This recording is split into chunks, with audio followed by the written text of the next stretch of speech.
International Airport in Columbus, Ohio. And we're going to take to the skies. And we're going to fly further than the toll road's been in quite a while.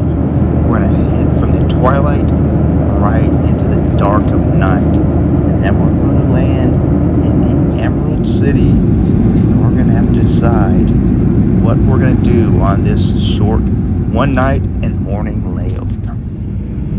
Our Alaskan airline flight has arrived safely, and now we're at the Hyatt Place Hotel right across the street from the iconic Space Needle.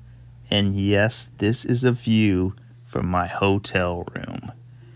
Question is, flight is early tomorrow. About noon. Gives me about time for one attraction I can do in the area. Now, do I make it up to the Space Needle, get a beautiful view of the area? It's the iconic thing to do. Or maybe I'll go to the Chihuly Glass Museum, which you see right there. Another excellent choice. There's also the Museum of Pop and the Pacific Science Center, which is iconic, kind of arch-like rings. What would you do if you were the toll road? What would you do?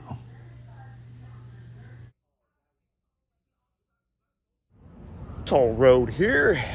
A little bit of a layover. Stayed at the Hyatt House Hotel. Where is this Hyatt House at? There's a totem pole. That's one clue. That building's a clue. This is probably a big clue. That's right. Buckle up, kids. You're about to take a ride on the toll road. John Williams Memorial Totem Pole. Now, Williams was actually shot by the police in 2010. He said he was carrying a knife and a piece of wood. So in 2012, in his honor, family members created this beautiful totem pole right outside of the Space Needle. And this is the Gearing building that is the Museum of Pop. Now, when I first opened, it was the EMP, the Experience Music Project. Look, that's right where the monorail goes through there too. Speaking of which, there is the monorail. That'll take you downtown. Museum of Pop was the Experience Music Project because of all the Seattle legends of music. And you recognize Chris Cornell, I'm sorry. And to say this is a unique building is saying a lot. I believe it was created by or financed by Paul Allen, who is one of the founders of Microsoft, which is really big in the area. This place is something else. Some kind of different, eh? You have to look at this and just wonder when they're creating it. It's like, yeah, I'll just take some red and swerve it and curve it this way. And throw some silver in here and pop it through there and this and that. Make it happen. Just on the other side of the Museum of Pop is this creation. Kind of looks like almost like a bamboo forest. Yeah, look at this. I'm weaving through the forest here, man. Pretty cool creation. Kind of a wicked looking children's playground here too. And in the not too distant future, that'll be me on a plane zooming right by the Space Needle to parts unknown. So I'm asking you, where else in the US, in the world, will you find a building like this nestled under a building like that? So here's option number one. The Space Needle, built for the 1963 World's Fair. Great option. But is it the option I should choose? So much to do, so little time to do it. I'm having trouble finding this exactly, but there is what they call an Anne Frank tree. Anne Frank, back in Amsterdam, had planted a tree that lived for years and years, and unfortunately that tree was dying. They took some saplings from it, and one of them is in this park, but I have not been able to determine which one it is. Look around and see if I can find any evidence. What do we got here? Something written here. If you don't have peace within yourself, learning cannot take place. Good saying, but not the tree I was looking for. So I guess someone's gonna have to tell me, of all these trees I was walking by, which one is the Anne Frank tree.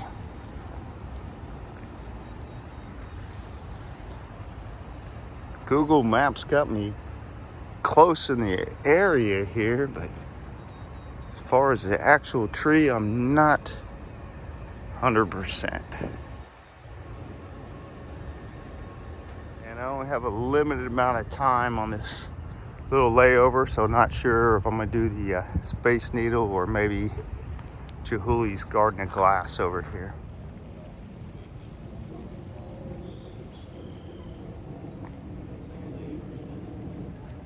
This is the Pacific Science Center, kind of a children's science museum, dating back to the, I believe it was the 1963 World's Fair. All right, Olympic Sculpture Park. Let's see what this is all about. All the times I've been to Seattle, this is the first time I've made it to the sculpture park here. Check that tree out.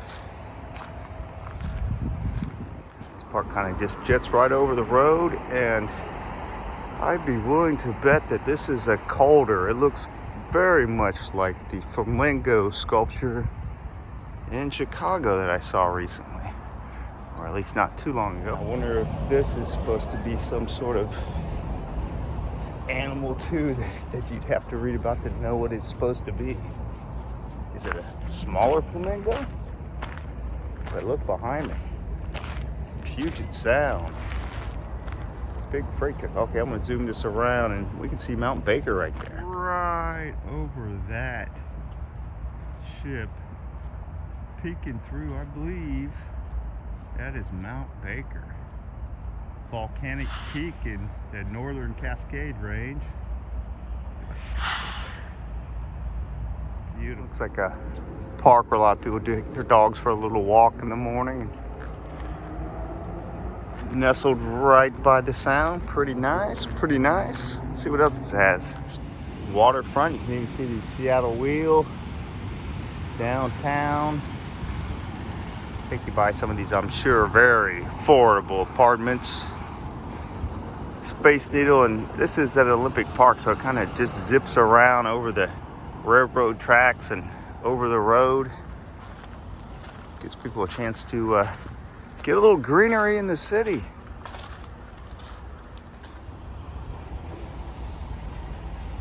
Well, someone's got to have to make the move. Jump, jump. Must be the old Sounder commuter. I think this runs all the way from Everett down here. Yep, Sounder.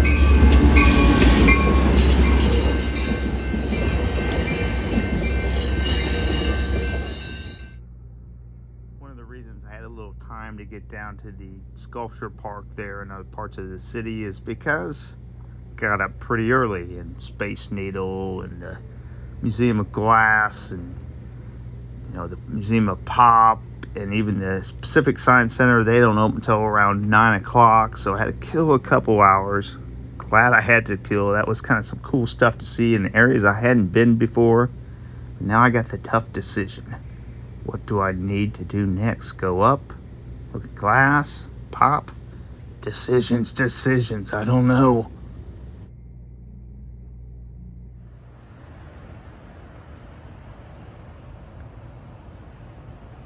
the choice for today was the Chihuly Garden of Glass. And to be honest with you, there was no wrong choices in any of this. Just, it's been a while since I've been to this.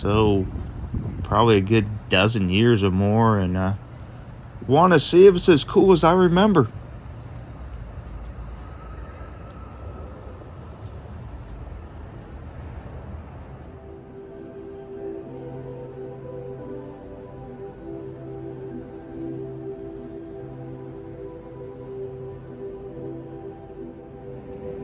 Do not touch the artwork.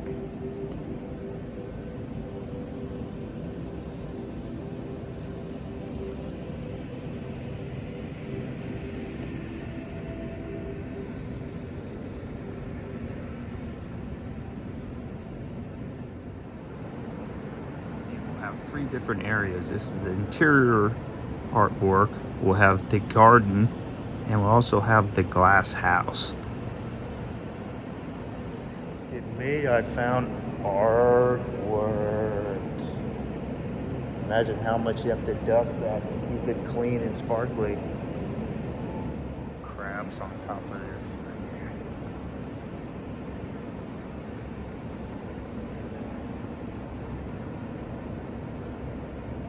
This one is, look, snakes.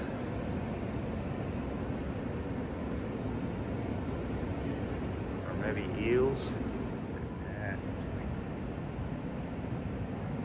Seashells, starfish.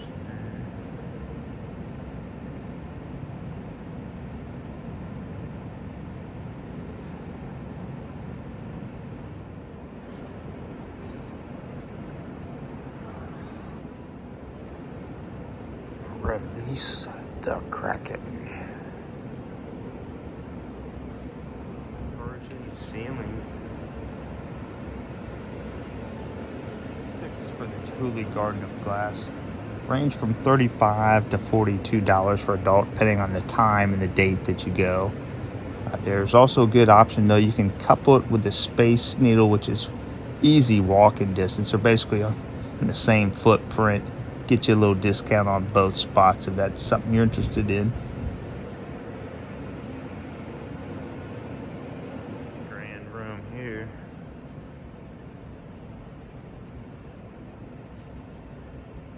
Might have to get one of these for my yard.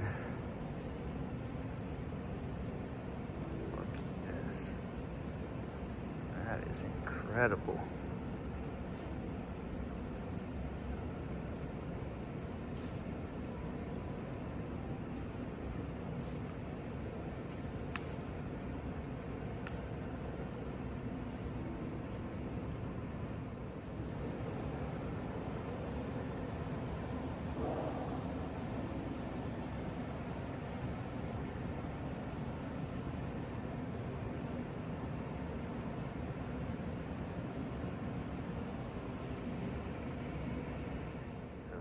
Bond and float boats.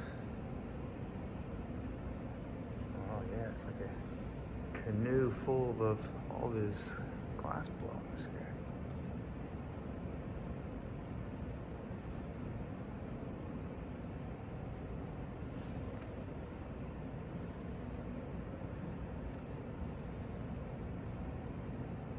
Look at this room.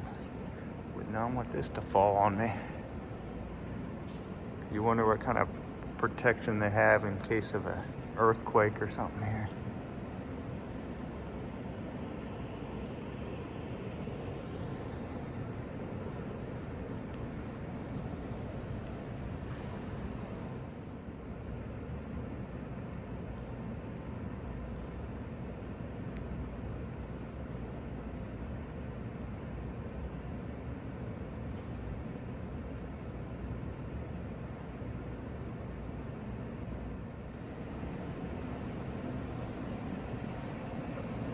This is, man, how do you say that? Machia Force? Machia Force?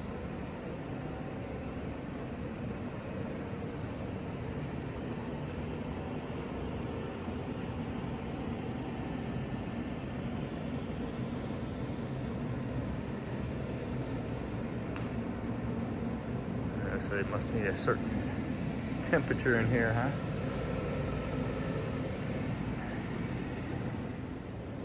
So you look at this and then look at the light, how it shines through and leaves that pattern on the wall.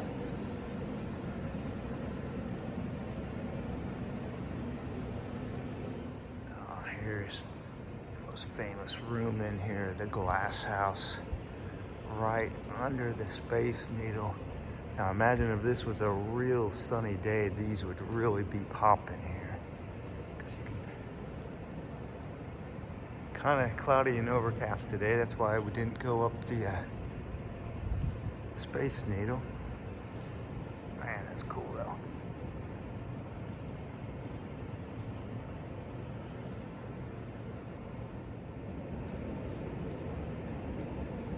Museum's namesake, Dale Chihuly, is from the greater Puget Sound area. He was born in 1941 and he got into glass blowing pretty early on when he was in college. He actually went over and studied in Venice with some of the masters over here.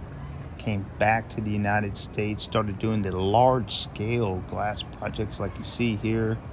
But he tragically lost an eye, his left eye, in 1975 in a car wreck. And in 1979, he actually blew out his shoulder, dislocated his shoulder during a surfing exercise, and became more of a guide for other glass blowers, teaching them the tricks that he learned and kind of taught them where they were going wrong or what they could do to become even more successful, more artistic with their works.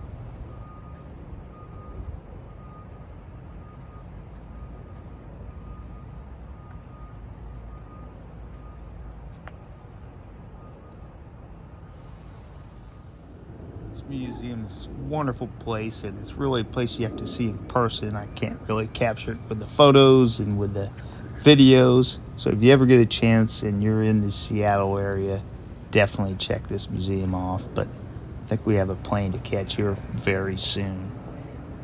That's going to do it for the toll road here at the Chihuly Garden of Glass and Seattle, Washington. And who knows?